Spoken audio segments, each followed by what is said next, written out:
Editorial Radio Casa Quintil Valparaíso,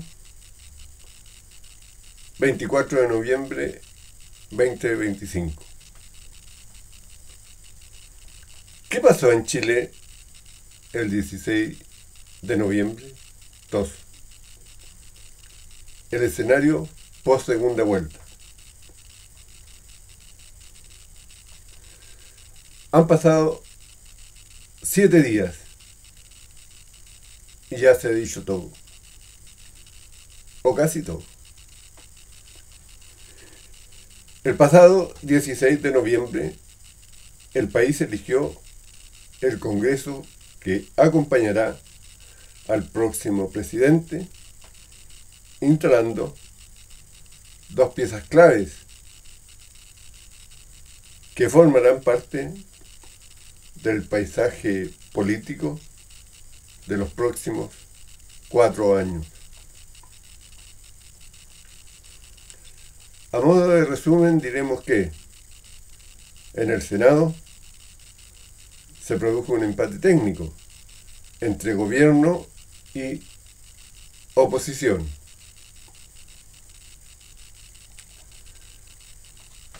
En la Cámara de Diputados, en tanto, los candidatos electos por las dos alianzas opositoras, 76, están por debajo de los requeridos para alcanzar la mayoría con asistencia completa, 78. Y aún sumados los elegidos por el Partido de la Gente, 14, están en el límite para alcanzar los 4/7 requeridos para reformar la Constitución. Con los 64 candidatos elegidos por el progresismo y de fortalecerse la articulación organizacional, social y política, transformándose de alianza electoral en coalición política, el conglomerado organizacional creado para enfrentar las primarias quedará bien aspectado para constituirse en un dique de contención a la avalancha de medidas contrarias a la democracia, los derechos sociales y los intereses populares con las que ha amenazado el candidato del neofascismo que pasa a la segunda vuelta si gana el balotaje. De triunfar la candidata del progresismo en la segunda vuelta, la articulación configurada para enfrentar las primarias se reforzará de manera natural. Ello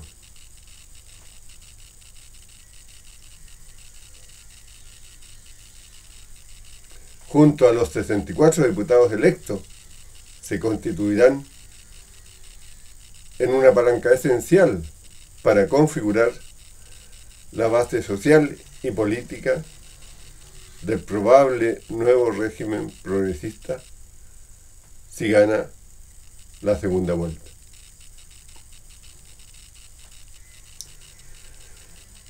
En la elección presidencial se instalan en el balotaje, en una vereda, el candidato de una de las dos alianzas identificadas con la ultraderecha, ubicado en el segundo lugar, con el 24% de los votos, que de inmediato recibe el apoyo del candidato ubicado en el cuarto lugar, 14%, identificado igualmente con la ultraderecha con tintes más extremistas, sumándose posteriormente la candidata ubicada en el quinto lugar, identificada con la derecha tradicional, con un 12%.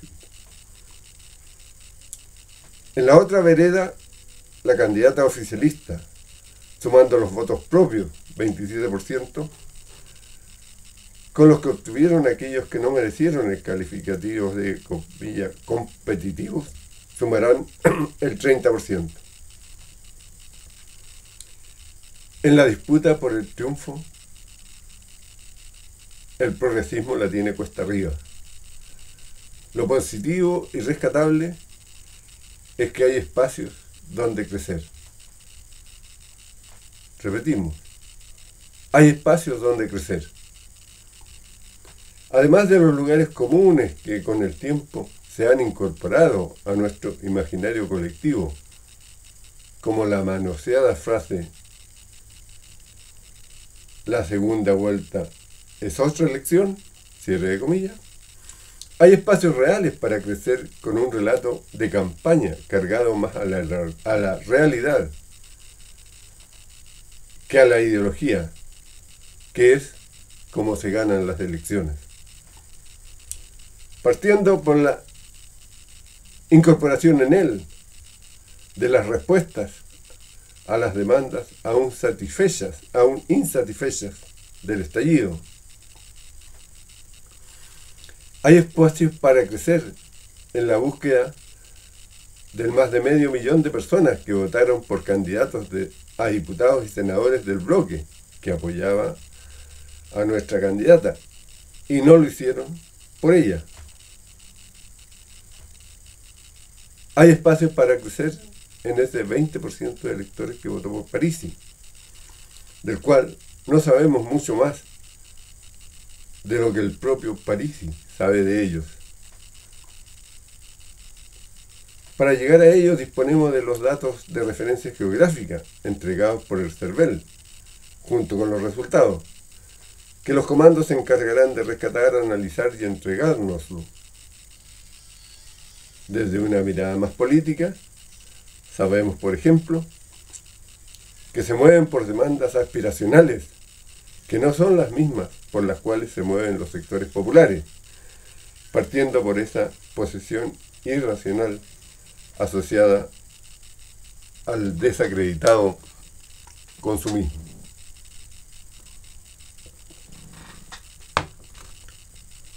Siguiendo por la vertiente política,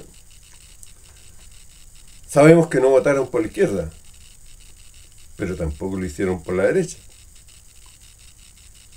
Respondiendo al llamado del PDG, esta colectividad puede con orgullo exhibir 14 diputados, pero curiosamente ningún senador. Son, en suma, sectores políticamente desafectados que decidieron acudir a las urnas, comillas, a última hora, motivados seguramente por, entre comillas, la idea de no pagar la multa. Tal vez poseído por la intuición política bien comunicada del candidato, asociada a un relato atiborrado de aspiraciones sociales y económicas, y tocados también por el miedo a perder lo que ya poseen, por razones económicas o de seguridad ciudadana. Acudieron ese día a las urnas. El rasgo definitorio como conglomerado social de este tipo de fenómeno es la volatilidad. Y tal vez ahora mismo hayan dejado de ser parte del paisaje político, pero como lectores siguen existiendo. Son preferentemente jóvenes, pertenecientes a capas medias aspiracionales, que seguramente con sacrificio, estudiando y posteriormente trabajando, adquirieron lo que poseen y tienen temor a perderlo por razones económicas o de seguridad ciudadana.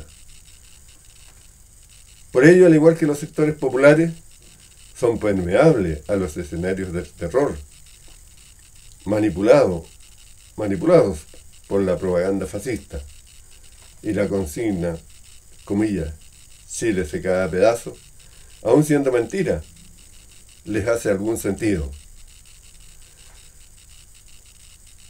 Los que intentaron acercarse a esa masa de electores desde las encuestas y fallaron en el intento, los motejaron como, comillas, votante oculto y veleitoso, tomando decisiones de última hora, estimulados más por emociones que por la razón. Ubicarlos, seducirlos y convencerlos que el triunfo del progresismo es lo mejor para Chile, incluida la satisfacción de sus demandas aspiracionales, no es fácil, pero es la pega que hay que hacer en una campaña que durará 15 días. El lado más auspicioso de la cuestión es que la disputa se librará en escenarios conocidos y con instrumentos también conocidos. La calle, las redes sociales, la franja televisiva y los debates, a los cuales el candidato de la ultraderecha se niega a asistir, no porque no tenga proyecto país que exponer, sino porque sabe que con su proyecto no se ganan elecciones, sino todo lo contrario.